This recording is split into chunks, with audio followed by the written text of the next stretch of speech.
सभी मान्यवर, हमारे सुहृद, उपस्थित नागरिक सज्जन, माता बहनी,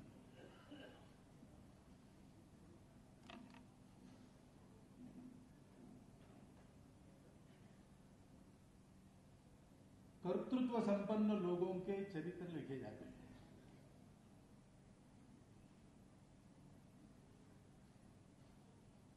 जिनको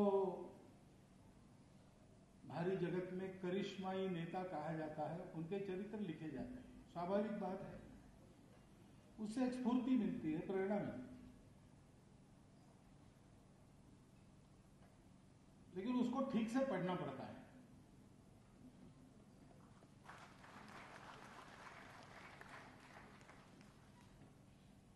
क्योंकि जैसे अमित भाई ने कहा कि गुजरात के मुख्यमंत्री बनने तक की जीवन यात्रा नरेंद्र भाई की हम स्वयंसेवक और कार्यकर्ताओं के लिए है।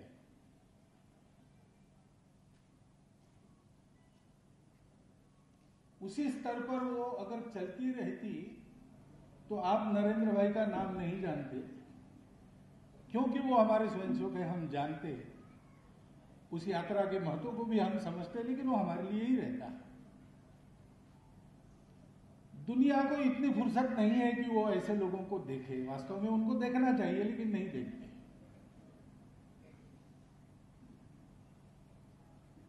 गुजरात के मुख्यमंत्री और बाद में भारत के प्रधानमंत्री, ये यात्रा सारी दुनिया में गूंज रही है और बहुत लोग उसको जानना चाह रहे हैं। वो यात्रा ऐसी है, जानने लायक है, परंतु थोड़ा विचार करके देखेंगे तो हम ये समझेंगे गुजरात की मुख्यमंत्री बनने तक की उनकी जो अप्रसिद्ध यात्रा है, उसी के कारण गुजरात के मुख्यमंत्री और बाद में प्रधानमंत्री की उनकी यात्रा इतनी उज्जवल हो रही है।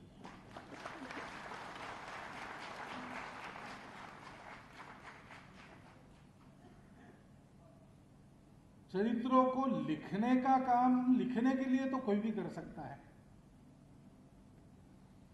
लेकिन चरित्र को समझकर लिखने का काम करने के लिए वैसा ही व्यक्ति चाहिए।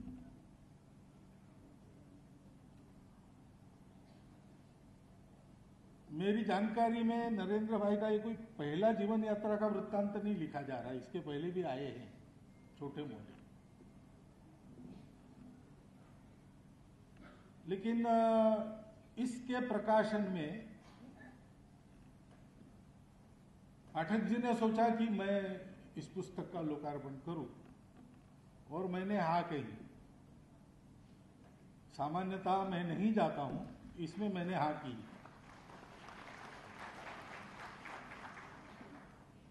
क्योंकि पाठक जी भी वैसा काम कर रहे हैं, समाज के लिए कर रहे हैं, अपना सब कुछ लगाकर कर रहे हैं।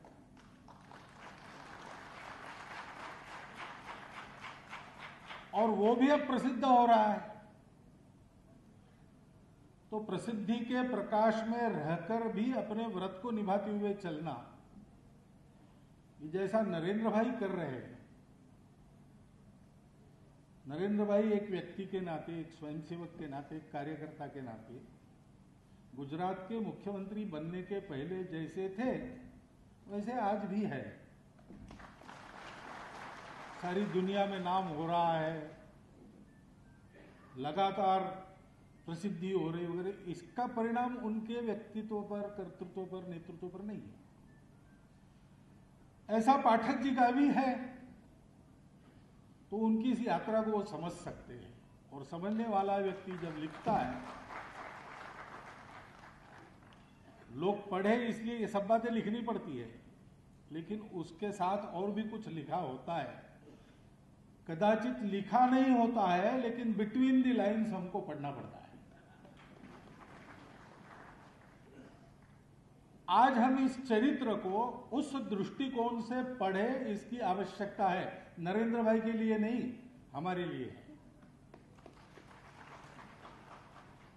क्योंकि 1000-1500 वर्षों से नीचे जाते जाते अपना देश जहां पहुंचा, वहां से उसको 1000-2000 वर्षों के पहले वो जो था उससे भी ऊंचा बनाना है।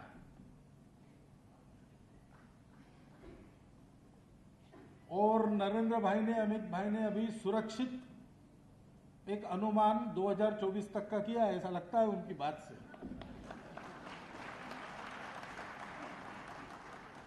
लेकिन ये काम तो और करना पड़ेगा। बहुत सी बातें हैं, सब बातें सरकार नहीं कर सकती। समाज के एक एक व्यक्ति को वैसा तैयार होना पड़ेगा।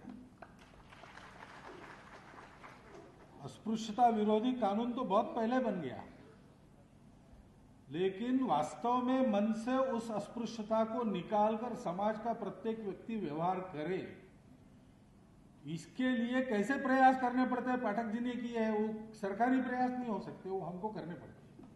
हमको अपने जीवन के परिवर्तन से प्रारंभ करना है। इस दृष्टि से हम इसको देखें। व्यक्तित्व, कर्तृत्व और नेतृत्व के गुणों के कारण आज हमारा ध्यान नरेंद्र भाई की ओर है, और वो ध्यान देने लायक गुण है ही। यानी उसके लिए मुझे और वर्णन करने की आवश्यकता नहीं। अमित भाई ने थोड़ा बहुत वर्णन किया है और आप सब लोग देख रहे हो। आपकी परख में से ही उसको यह मान्यता मिली है, उस व्यक्तित्व को, उस कर्तृत्व को, उस नेतृत्व को। लेकिन हमको थोड़ा और अंदर जाके इस चरित्र को पढ़ना पड़ेगा, नरेंद्र भाई को देखना पड़ेगा। जैसे व्यक्तित्व की बात करते हैं तो एक तो दिखने वाला होता है और एक प्रत्यक्ष होने वाला होता है। दिखने वाला दिखता है, होने वाला देखना पड़ता है, आंख खोलकर जानना पड़ता है। और दिखने वाला और होने वाला, इसमें जितनी एक रूपता है उतना आदमी अधिक व्यक्तित्व संपन्न होता है। क्योंकि ऊपरी बातें जो है, क्षमताएं, कुशलताएं, बोलचाल चलन के तरीके, मैनर्स, एबिलिटीज एंड स्किल्स, ये तो सीखने की बात है, सब लोग सीख सकते हैं। लेकिन वास्तव में उसकी चमक जो आती है वो अंदर की संपदा के कारण आती है, बाहर दिखने वाली संपदा के कारण नहीं आती। वृंदावन के एक संत मिले थे, उन्होंने मुझे पहले कहा था कि भारत के नेतृत्व में जब धर्म आएगा तब देश का कल्याण होगा। और धर्म को उन्होंने डिफाइन किया। उन्होंने कहा धर्म के 4 पैर है। एक है सत्य, दूसरा है करुणा, तीसरा है अंतर्बाह्य स्वच्छता, शुचिता, और इन तीनों को प्राप्त करने के लिए जो बड़ी कठिन तपस्या करनी पड़ती है वो तपस्या चाहिए। अब हम नरेंद्र भाई ने क्या किया, उनका व्यक्तित्व कैसा है, ये देखते समय ध्यान इधर रखें, वो सत्य कैसा है। सत्य कठोर होता है और कटु भी होता है कई बार। सत्य को समाज में जब देना पड़ता है, मन मन में बोना पड़ता है, तो उसको करुणा का पुट चढ़ाए बिना अगर देंगे तो अनर्थ होगा। तथागत ने यही किया, ऐसा मुझे लगता है, और किसी को और कुछ लग सकता है। लेकिन भाई उन्होंने जीवन के सत्य के तरफ संशोधन करो, आत्मा को खोजो, अगर ये नहीं कहा। उन्होंने कहा वो बात की बात है, अभी काहे को उस झंझट में पड़ते हो, तुम्हारा जीवन दुखी है, उसको सुखी करो पहले। उसको सुखी करने के लिए तुम योग्य बनो। आत्मा है नहीं, ईश्वर है नहीं, इस फंदे में तुम्हारा लेना देना क्या है भाई। तुम तो त्रस्त हो, भेदभाव तुम्हारे साथ हो रहा है इसलिए, तुम तो त्रस्त हो तुम्हारे गरीबी के लिए, तुम डर रहे हो बूढ़ा बन जाओगे इसलिए, कभी मरोगे इसलिए।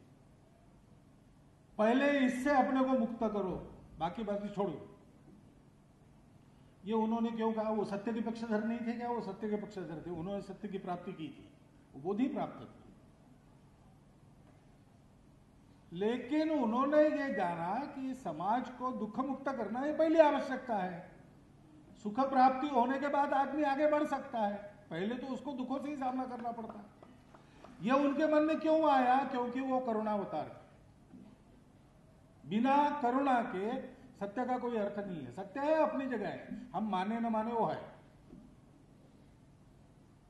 और हम नहीं मानकर भी चलते हैं तो अपने व्यावहारिक सत्यों को संभालते हुए ही चलते हैं। परंतु समाज के लिए एक कल्याणकारी रास्ता दिखाना है, मानवता के लिए एक कल्याणकारी रास्ता दिखाना है, तो सत्य के साथ जिसके मन में करुणा है वो चल सकता है। और ऐसी करुणा मन में रखने के लिए अंतर्बाह्य शुचिता चाहिए। जिसका मन साफ नहीं, वो विकारों से ग्रसित है, स्वार्थ से ग्रसित है, उसके मन में क्या करुणा है? वो तो राक्षस बन सकता है अपने स्वार्थ के लिए। और इसलिए अंतर्बाह्य स्वच्छता का महत्व है। स्वच्छता से क्यों गांधी जी का इतना जोर क्यों था? गांधी जी कोई उस समय की राजनीति को नहीं जानते थे वगैरह, ऐसा नहीं है। डॉक्टर अंबेडकर साहब ने भी अपने समाज को जागरूक करने का उद्यम जब प्रारंभ किया, तब के उनके अपने समाज में किए हुए भाषण नहीं दिए। वो बाकी सारी बातें बताती है, लेकिन उसके साथ साथ ये बताने से नहीं चूकते कि साफ रहो, कपड़े ढंग से पहनो, भाषा अपनी ठीक करो। क्यों? क्योंकि इस अंतर्बाह्य स्वच्छता का महत्व ये बहुत दूर दूर तक जाता है, उसके परिणाम होते हैं, मन बुद्धि तक के उसके परिणाम होते हैं। और ऐसा रहना है तो तपस्या, वो तपश्चर्या है। हमारा ध्यान नरेंद्र भाई के व्यक्तित्व पर जाना स्वाभाविक बात है, अस्वाभाविक कुछ करने का जरूरत नहीं, वो जाता है स्वाभाविक बात है। लेकिन हमारा ध्यान उससे आगे इन बातों पर जाना चाहिए। कर्तृत्व की बात आती है, किसने क्या किया, और जो कर सका उसका गुणगान होता है, होना ही चाहिए। किया है तो होना चाहिए, उसमें कोई। लेकिन अगर हमको देश के लिए योग्य बनना है तो कर्तृत्व संपन्न व्यक्तियों के कर्तृत्व के पीछे क्या है? कर्तृत्व का मूल कहां है? अपने ऐसा कहते उद्यमम, साहसम, धैर्यम, बुद्धि, शक्ति, पराक्रम, षडेते यत्र वर्तन्ते तत्र दैव सहायकृत। और इन 6 गुणों के साथ, वो 6 गुण दिखते हैं आपको। मोदी जी का चरित्र उस ढंग से आप पढ़ेंगे तो ये 6 गुण दिखेंगे आपको। लेकिन उसके साथ साथ और एक बात होती है कि किसी कार्य को असंभव न मानते हुए जो होना चाहिए वो करने के लिए करना शुरू करना।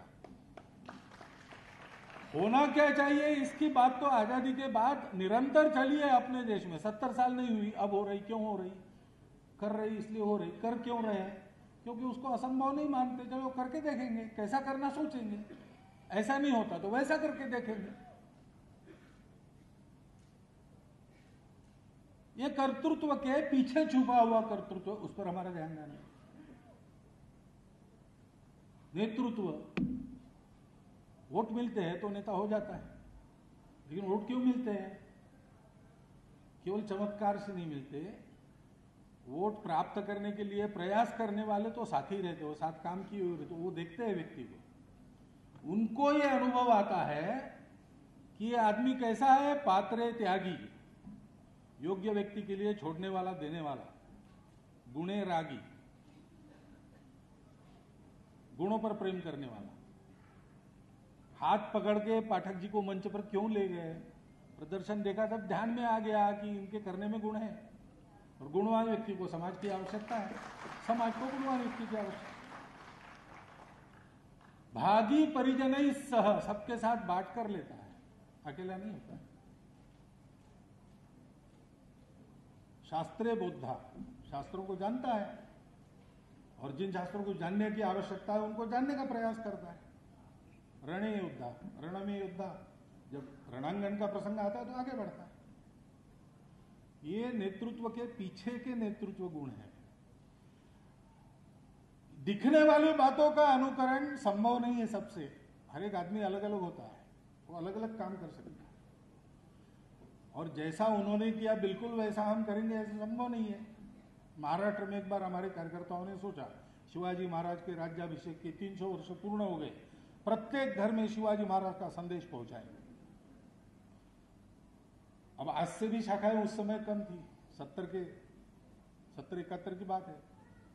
अब प्रत्येक गांव में पहुंचना कैसे है, तो कार्यकर्ताओं ने समय दिया, प्रवास किया।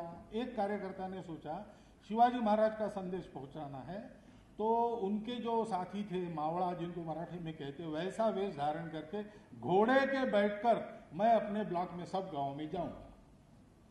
और घोड़े पर बैठकर वो निकले, 3 दिन प्रवास करके आए, लेकिन घर के सामने वो घोड़े पर उतर नहीं सके, घोड़े से उनको उठा के उतारना पड़ा। शिवाजी महाराज ने किया होगा घुड़दौड़ सतत घोड़े पर बैठकर। ऐसी घुड़दौड़ आज के तारीख में हम कर ही सकेंगे ऐसा नहीं है।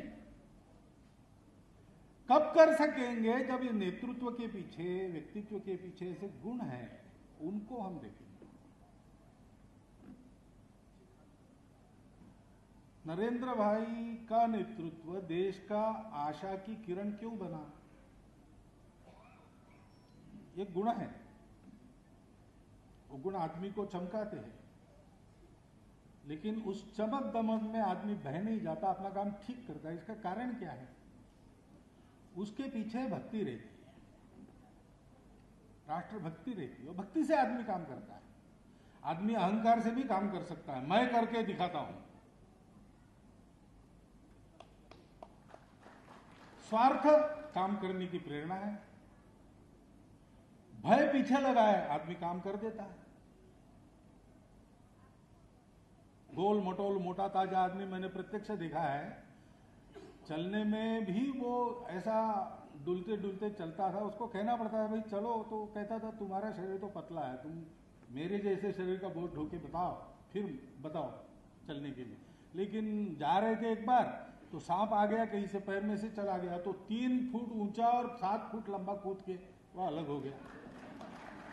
तो मैंने पूछा उसको, तुम तो चलने में भी आनाकानी करते हो, ये कैसा कर लिया? तो उन्होंने नहीं करता तो क्या मरता? ये भय रहता है, भय के लिए भी आदमी काम करता है, मजबूरी में भी अच्छा काम करते हैं लोग। लेकिन जिसका काम जनगणों के लिए कल्याणकारी होता है, उसका काम इसलिए कल्याणकारी होता है कि उसके मन में भक्ति रहती है, यानी प्रेम रहता है, आत्मीयता रहती है। मेरा समाज है, मेरा देश है, उसके लिए मुझे करना है, मेरे अपने के लिए नहीं करना।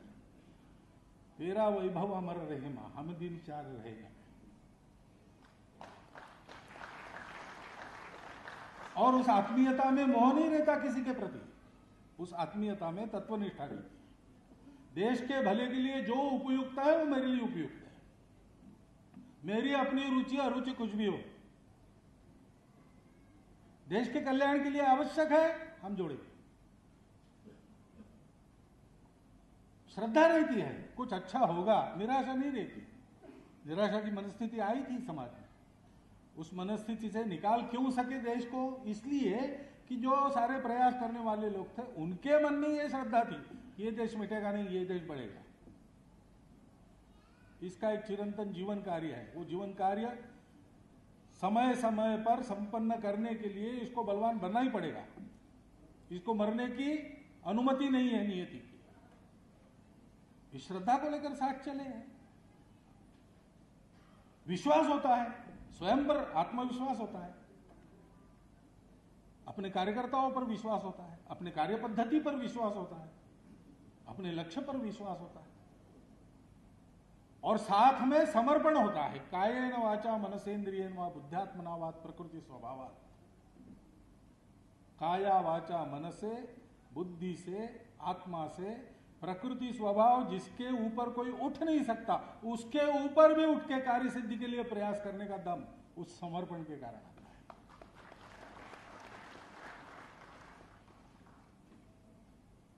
ये भक्ति सीखनी चाहिए, ये भक्ति देखनी चाहिए, कितनी है, कहां है, खोजनी चाहिए, उससे सीखना चाहिए। हम ये कर सकते हैं, क्या करना पड़ेगा हमको वो उस परिस्थिति पर निर्भर पड़ेगा। आज प्रधानमंत्री बन गए नरेंद्र भाई, इसलिए बहुत कुछ कर पा रहे हैं। कल हो सकता है यह मौका आएगा कि जिसको कुछ करना है उसको प्रधानमंत्री नहीं बनना, ऐसा भी हो सकता है। तब हम क्या करेंगे? तब हम प्रधानमंत्री बनेंगे नहीं बनेंगे बात अलग है, हम उस भक्ति के साथ काम करेंगे और विवेक के साथ काम करेंगे। विवेक रखना पड़ता है, बिना विवेक के कोई कार्य सफल नहीं होता है। रास्ता चलना है तो रास्ता तो टेढ़ा मेढ़ा हो जाता है। यहाँ से और नागपुर जाना है, ट्रेन में बैठकर जब जाते हैं, विमान में भी बैठकर जब जाते हैं, आसमान में तो कुछ अवरोध नहीं, फिर भी कहाँ टर्बुलेंस है क्या है देखकर उस विमान को भी टेढ़ा मेढ़ा, सीधा नहीं जाता, वो टेढ़ा मेढ़ा जाता है। लेकिन टेढ़ा मेढ़ा जाकर भी नागपुर पहुंचता है, क्योंकि एक बार टेढ़ा हो गया तो दूसरी बार टेढ़ा करके लाइन पर लाने का वैमानिक का वाहन है, कौशल्य है। जीवन ऐसा ही है, जीवन में काम करने के लिए सीधा नहीं जा सकता, लेकिन लक्ष्य क्या है, वो नित्य है, वहीं जाना है। अभी तात्कालिक परिस्थिति में इधर जाना पड़ा, कल वहीं जाना है, पहुंचना वही है। ये नित्य है, उसका विवेक, नित्य अनित्य विवेक, सारा सार विवेक। कई बार माध्यमों में डिबेट में आप देखते हैं कि जो शीर्षक मुख्य मुद्दा रहता है डिबेट का वो छूट जाता है, दूसरी बातों पर चलता है। खूब चिल्ला चिल्ला के बोलते, अरे भाई डिबेट का मुद्दा क्या है, नहीं वो तो छूट गया। सार रखना, असार को छोड़ देना। रामकृष्ण परमहंस के पास एक गए साधु, उन्होंने कहा 12 साल हिमालय में एक पैर पर खड़े होकर तपस्या की और ऐसे बन गए वैसे बन गए, क्या कर सकते, पानी पर चल सकते, गंगा पर चल के दिखाया उन्होंने। रामकृष्ण हंसने लगे, पूछा उसने कि क्या बात है भाई, हंस क्यों रहे हो? तो बोले भाई हम रोज 2 पैसा देकर गंगा के पार जाते हैं और वापस आते हैं, उसके लिए 12 साल तुमने गवाए हिमालय में जिंदगी। तपश्चर्या सत्य को पाने के लिए होती हो, तुम सिद्धि पाके बैठ गए। ये सारा सार विवेक पाइए, और मन वचन कर्म का विवेक चाहिए। विवेकहीन कर्म, विवेकहीन सोच, विवेकहीन वाणी अनर्थ करती है। अनर्थ करने का उद्देश्य न होकर भी वो हो जाता है। ये सारी बातें उस व्यक्तित्व, कर्तृत्व, नेतृत्व के पीछे कहां कहां है, कैसी कैसी है, उसको अगर हम पढ़ेंगे उस पुस्तक में तो नरेंद्र भाई कर रहे बहुत अच्छी बात है। अपने समाज की एक बुरी आदत है, उनको एक ठेकेदार की आवश्यकता लगती है हमेशा, और अभी उनको एक ठेकेदार, अच्छा समर्थ ठेकेदार मिल गया है समाज के कल्याण का। खतरा यह है कि ठेकेदार के सर सब मर देंगे हम लोग और हम लोग सो जाएंगे। ऐसा नहीं होना चाहिए। चरित्र लेखन का ये उद्देश्य नहीं रहता। चरित्र लेखन का ये उद्देश्य रहता है कि मराठी में हम ऐसा कहते थे बचपन में, प्राइमरी स्कूल में ये पढ़ाते थे, थोर महात्मे होऊनी गेले, थोर महात्मा हो गए, चरित्र त्यांचे पहा जरा, उनके जैसा चरित्र देखो, उनका चरित्र पढ़ो, आपण त्यांच्या समान व्हावे, हम भी उनके समान बने, हाच सापडे बोध करा, यही अच्छा बोध मिलता है। लेकिन उनके जैसा है, यानी नरेंद्र भाई की दाढ़ी है, मेरी भी दाढ़ी होगी, वो जैसे कपड़े पहनते वैसे कपड़े पहनूंगा, वो जैसा बोलते वैसा, ये नहीं है। ये दिखने वाली बातें हैं। दिखने वाली बातों के पीछे जो होने वाली बातें हैं, जिसके कारण दिखने वाली बातों से इतने बड़े काम हो गए, उन होने वाली बातों को इस चरित्र में पढ़ना और उन होने वाली बातों का अनुकरण करके चलना, इसकी आवश्यकता है। इस दृष्टि से हम ये चरित्र पढ़े, ऐसा आप सबके सामने अनुरोध रखता हूं और मेरे 4 शब्द समाप्त।